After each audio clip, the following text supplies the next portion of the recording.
ఈ AP EAP set కు సంబంధించిన కౌన్సిలింగ్ షెడ్యూల్ ఏదైతే ఉన్నదో అది రిలీజ్ చేశారు. నిన్న ఒక షార్ట్ చేసి పెట్టాను, మీకు చూసే ఉంటారు.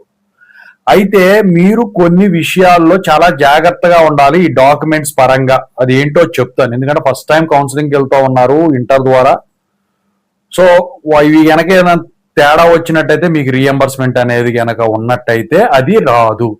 సో ముందుగా అయితే ఇంతవరకు ఈ ఛానల్ సబ్స్క్రైబ్ చేసుకున్న వాళ్ళు ఎవరంటే సబ్స్క్రైబ్ చేసుకుని వీడియో లైక్ చేసి షేర్ చేయండి. మీకు నాతో మాట్లాడాలంటే కాల్ మీ 4 ద్వారా కాల్ చేయండి.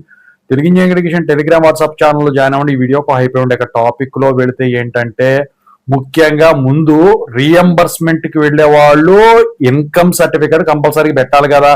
ఇన్కమ్ సర్టిఫికేట్ లో మీరు ఏదైతే నేమ్ మెన్షన్ చేస్తున్నారో క్యాండిడేట్ నేమ్ అది. ఇక ఈడబ్ల్యూఎస్ ఏదన్నా కనుక మీరు ఎలిజిబుల్ ఉన్నట్టయితే దాంట్లో మీరు నేమ్ ఏదైతే మెన్షన్ చేస్తా ఉన్నారో అది. మీరు సబ్మిట్ చేయబోయే ఆధార్ జిరాక్స్ ఏవైతే ఉన్నాయో అవి. మీరు యాప్సెట్ హాల్ టికెట్ ఏదైతే ఉందో దాంట్లో ఉన్న మీ పేరు ఆధార్ పేరుతో ప్లస్ ఇక వచ్చేసరికి అప్లికేషన్ కనుక మీరు పెట్టుంటారు కదా, పెట్టినప్పుడు ఆ పేరు, ఇవన్నీ కూడా సర్టిఫికెట్స్ ఉంటాయి. 10th inter certificates along with study certificates ఏవైతే ఉన్నాయో స్పేసులతో సహా నేమ్ అనేది కరెక్ట్ గా ఉండాలి. లేకపోతే మాత్రం రీఎంబర్స్మెంట్ అనేది మీకు రాదు.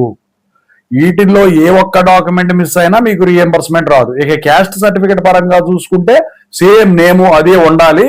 సర్టిఫికెట్స్ లో ఏదైతే ఉందో హాల్ టికెట్ లో మీకు ఏదైతే ఉందో మీరు అప్లై చేసినప్పుడు వెబ్సైట్ కి, సో దాని పరంగానే ఉండాలండి. లేకపోతే రీఎంబర్స్మెంట్ అనేది ఇష్యూ చెయ్యరు. ఓకేనా.